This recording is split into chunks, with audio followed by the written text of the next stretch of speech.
Hey mes Phoenixous, ici le Phoenix. Aujourd'hui, retour sur le tome 12 de Kaiju Number 8.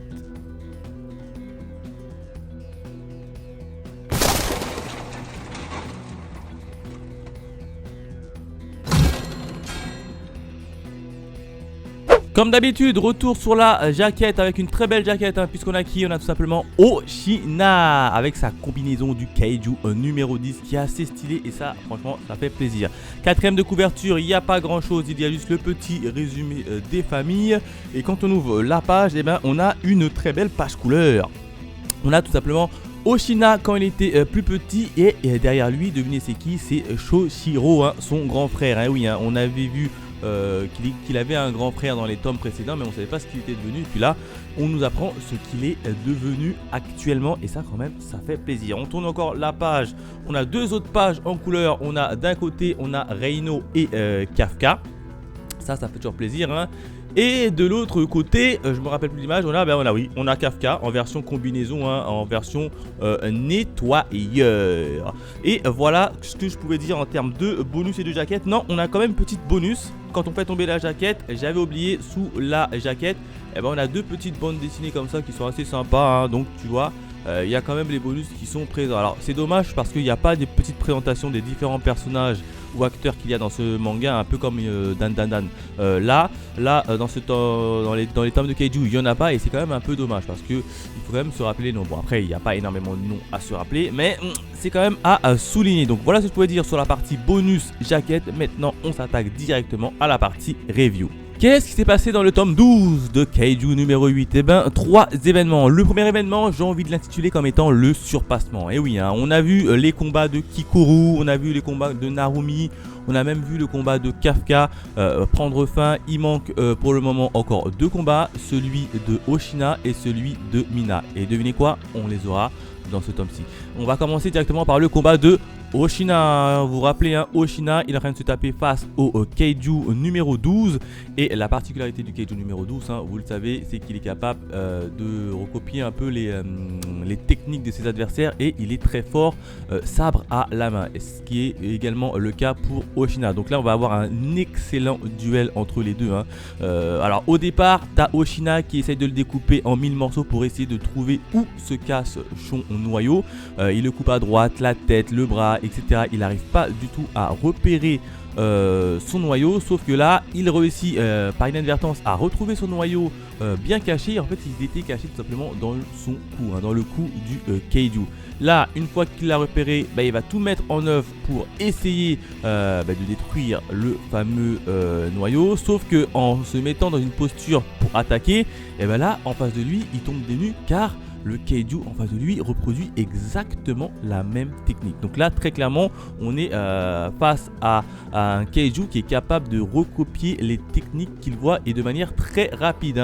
Il lui suffit de le voir une seule fois, une technique, il l'assimile et il la reproduit exactement à la perfection, comme si c'était Oshina. Alors je vous rappelle qu'Oshina, il a quand même mis énormément de temps à s'entraîner et là tu vois qu'il y a un Kaiju qui arrive à reproduire assez facilement son attaque. Là tu vois la tête d'Oshina qu'il a tiré, il a dit mais c'est pas possible, je pense pas qu'il va reproduire mon attaque. Et en plus le bougre du Kaiju il arrive parfaitement à refaire ce que Oshina a fait. Du coup là il lui envoie une attaque assez dévastatrice. Oshina il est un peu perturbé, donc tu vois il arrive plus ou moins à esquiver, mais en esquivant on a l'impression que son bras il est coupé. En tout cas sur l'image qui apparaît, on a l'impression que son bras il est coupé et là tu te dis mince, Oshina il a perdu son bras. Et en plus de ça c'est assez symbolique parce qu'on sait que Oshina il manie uniquement comme arme une épée. Donc s'il a plus de bras, tu te dis c'est fini pour Oshina, il va aller en case retraite.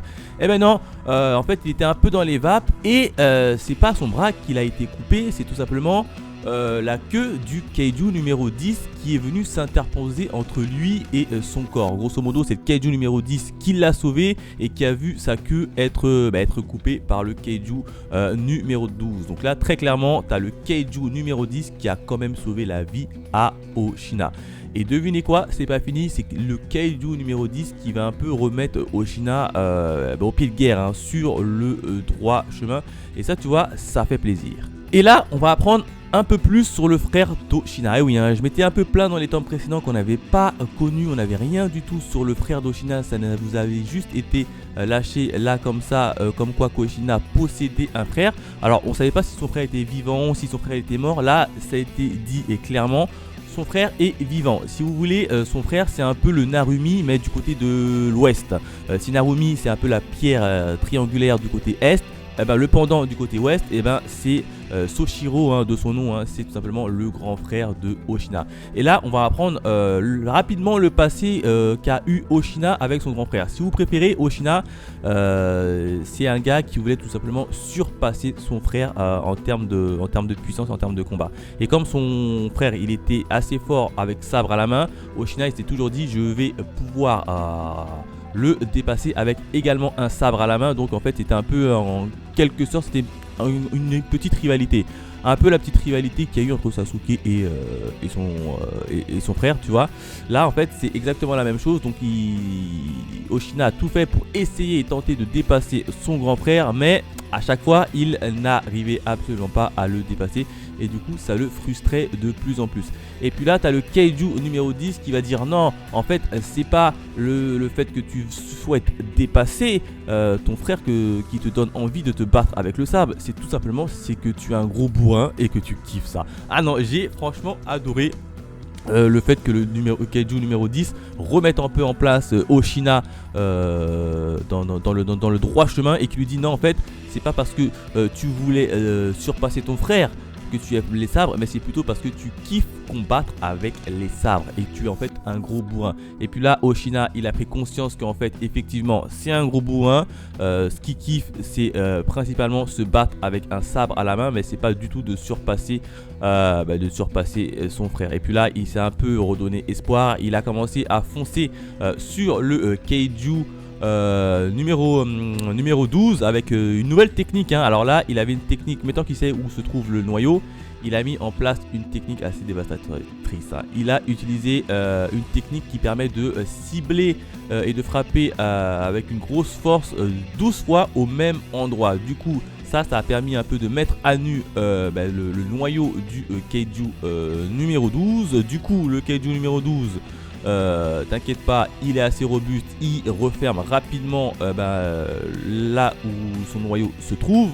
Et puis en fait tu vois très clairement que c'était une feinte, hein, puisque en fait en lançant son attaque, et t'as la queue du Kaiju numéro 10 qui s'est envolé et qui a pris à revers le Kaiju numéro 12 et qui a percé son noyau. Donc c'est comme ça que Oshina a finalement réussi à battre le Kaiju numéro 12. En tout cas ce fut un très beau combat, magnifique. On a vu enfin le passé de Oshina et la relation qu'il a avec son grand frère, et on en a appris un peu plus sur son grand frère, hein, comme quoi c'est un peu le pendant de Narumi mais du côté ouest, et en plus de ça il est toujours vivant et il est assez badass. Et en plus on nous a lâché une petite phrase, en tout cas son grand frère a lâché une petite phrase à l'intention de Oshina, comme quoi qu'en fait Oshina il était bien plus fort à mon avis que lui-même. Donc voilà comment se termine le premier événement.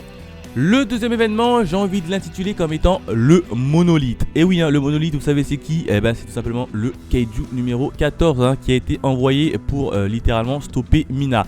Et oui, hein, je m'étais plaint dans les deux derniers tomes qu'on n'avait absolument pas vu Mina et que j'avais peur pour elle, hein. J'avais tout simplement peur pour Mina parce qu'on sait en face le Kaiju numéro 9 avait mis en place des Kaiju numérotés qui étaient capables logiquement de vaincre leur adversaire puisqu'ils prenaient un peu leurs points faibles, hein. On a vu notamment Kikuru avec le Kaiju qui était capable de rentrer dans son esprit pour la faire un peu douter. On a vu Narumi avec le Kaiju en eau qui avec ses attaques qui ne pouvaient pas que Narumi avait du mal à l'atteindre. Bon tu vois, là tu vois, tu te dis attention Mina, on l'a pas vu pendant 2 tomes, j'ai vraiment peur de comment ça va se passer. Et puis là on va retrouver Mina tranquille. Vous le savez, Mina elle est assez forte avec un canon à la main et elle va se battre contre le Kaiju monolithe. Alors le Kaiju monolithe c'est un Kaiju en forme de monolithe qui vole et qui commence à tirer des ultra lasers à droite, à gauche, etc. Là t'as Mina qui va essayer de le pulvériser de loin avec son canon et toujours accompagné de son fameux tigre. Alors j'aimerais bien en apprendre un peu plus sur ce fameux tigre, hein. Comment ça se fait que le tigre il a su partir tout, comment ça se fait qu'il la dompte. Moi, pour l'instant, ça nous a pas été raconté, mais j'aimerais bien avoir un peu le passé de Mina. Et d'ailleurs, le passé de Mina, on va rapidement en toucher deux mots. Alors déjà, Mina, elle va facilement battre le Kaiju monolithe avec d'une aisance extraordinaire. Il lui a fallu un seul tir. Un seul tir a suffi à Mina pour pouvoir pulvériser le monolithe. Donc là, franchement, tu te dis, je ne m'y attendais pas. Je m'y attendais franchement que le Kaiju numéro 9 envoie un espèce de Kaiju au combat rapproché. Parce qu'on sait tous que Mina, elle est très forte de loin, mais en combat rapproché, elle est extrêmement nulle. Faut pas se le cacher, hein, c'est pour ça qu'elle a pris Oshina en tant que second.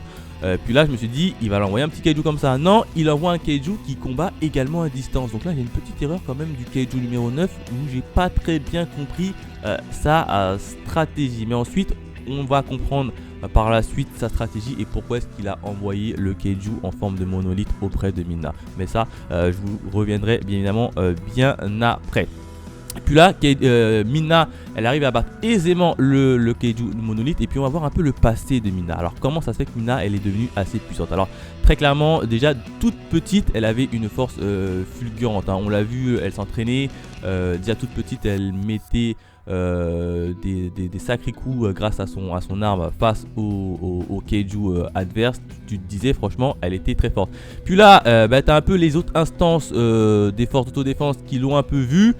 Tout de suite ils l'ont pris, ils ont dit elle ça va être une pierre triangulaire pour notre futur. Et puis ils lui ont fait passer toute une batterie de tests. Évidemment Minda elle avait postulé au poste pour devenir soldat avec Kafka, sauf que Kafka lui avait échoué et Mina était partie toute seule.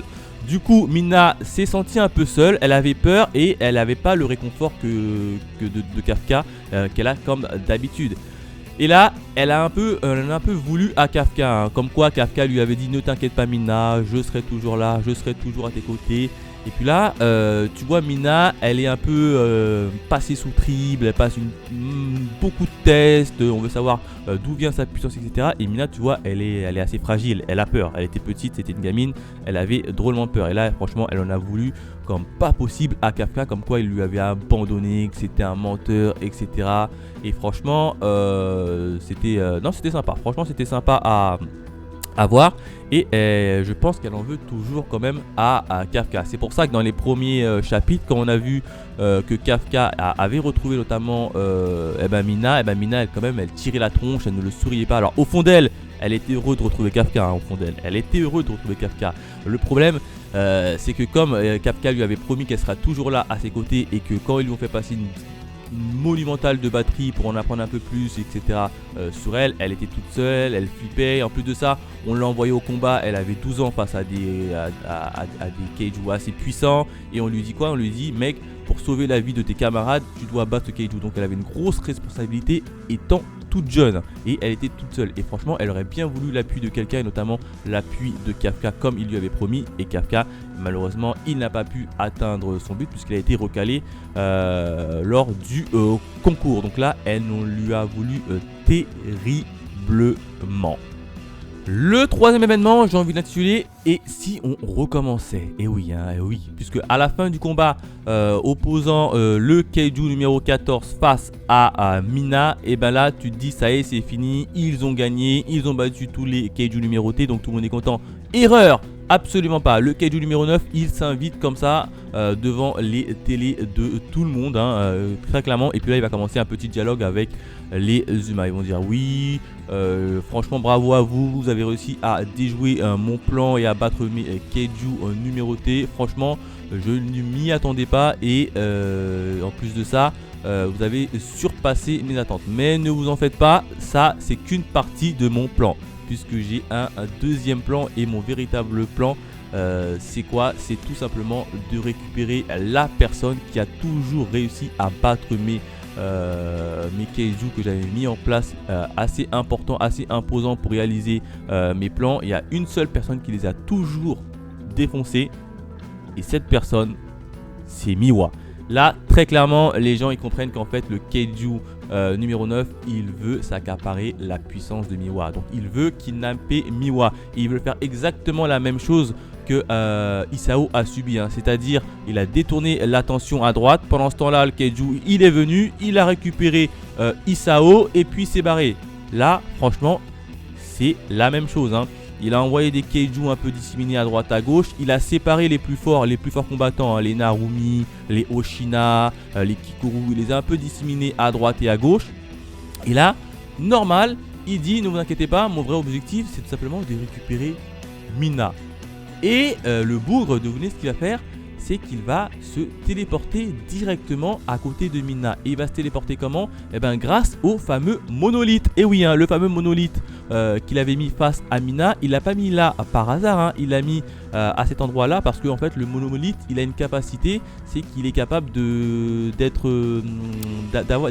un portail en fait. On peut se téléporter grâce à lui de n'importe où. Et lui il était caché un peu dans sa base secrète. Il avait également un monolithe de couleur blanche. Et là, grâce à ça, il a réussi à se téléporter auprès de Mina de façon instantanément grâce au monolithe. Et là, on comprend très clairement que depuis le début, hein, si c'est parce qu'il a envoyé un Kaiju assez faible, mais qui a une particularité assez intéressante, hein, celle de pouvoir de se télétransporter auprès de Mina, c'était calculé d'avance. Le Kaiju numéro 9, il a encore bien calculé son coup, hein. Depuis le début, je me dis c'est bizarre, on voit pas Mina. Et après, à la fin du combat, tu dis c'est bizarre, Mina a battu assez facilement le Kaiju numéroté. Et en plus de ça, il envoie un Kaiju numéroté qui combat également de loin, ce qui est le point fort de Mina. Donc pourquoi avoir fait ça? Pas du tout. Il a fait ça exprès, tout simplement parce que le Kaiju avait une particularité qui avait besoin, hein, celle de la téléportation. Du coup, le Kaiju numéro 9, il se téléporte tranquillement juste au pied de Mina. Et on le connaît, hein, Mina en combat rapproché, elle est nulle, elle est naze. Alors de loin, pas de problème. En combat rapproché, pour l'instant on l'a jamais vu se battre, mais elle-même elle l'a dit, hein, combat rapproché je suis pourri, hein, c'est pour ça que j'ai pris Oshina. Là, t'as les autres camarades, t'as les Kafka, t'as les Narumi, t'as les Kikoru, ils entendent ça, ils ont panisé. Ah, directement, ils ont panisé, ils ont commencé à détaler en direction de Miwa pour essayer de la retrouver. Sauf que manque de peau, hein, c'est que le Kaiju numéro 9 avait tout prévu, hein. Il a mis des Kaiju à force de magnitude 8, hein, des espèces de grands Kaiju assez grands, assez puissants, un peu comparable au Melos Grande dans la série Bleach, hein, assez grand, assez dévastateur. Il les a mis tout simplement en face de les adversaires pour essayer un peu de les ralentir. Et puis là il a dit bye, je m'occupe de Miwa, je la prends, j'ai besoin de sa force et je me barre. Donc là Miwa est totalement en danger, on ne sait pas comment ça va se passer. Franchement j'ai très peur pour Miwa, hein, puisqu'il a quand même réussi à récupérer le chef de l'armée humaine, hein. Il a quand même récupéré. Alors même si le chef il a réussi à se battre, à essayer de tout donner pour essayer de vaincre le Kaiju numéro 9, il n'a pas réussi, hein. Malgré tout Isao n'a pas réussi. Là Mina qui sait absolument pas se battre de manière rapprochée, je vois pas comment on va pouvoir résister au Kaiju numéro 9. Et là franchement tout le monde est en panique parce qu'en plus de ça t'as quand même Mina qui est quand même une pièce assez maîtresse et chef de l'unité 3. Là tu te dis ils sont mal barrés et voilà comment se termine le manga. Voilà ce que je pouvais dire sur le tome 12 de Kaiju numéro 8, hein. Dans ce tome là, encore une fois, une très belle lecture, hein. On a la fin du combat de Oshina, on a la fin du combat de Mina, on en a appris un peu plus notamment sur le grand frère et le passé de Oshina, également sur le passé de Mina et notamment la relation qu'elle avait avec Kafka. Et de la fameuse promesse, la promesse non tenue par Kafka, mais évidemment c'est pas que de lui de manière volontaire, c'est tout simplement qu'il n'a pas pu atteindre, passer les barrages pour le concours. Et enfin on a le véritable objectif du Kaiju numéro 9, hein. Il veut s'emparer de la puissance de Mina, il va nous faire une Isao bis. En termes de notes, si je devais mettre une petite note, j'aurais mis la note de 5.5 parce que Kaiju numéro 8, notamment ce tome-là, j'ai pris beaucoup de plaisir à le lire. Voilà ce que je pouvais dire et nous on se retrouve très vite pour de nouvelles aventures. Allez, bye mes Phoenix.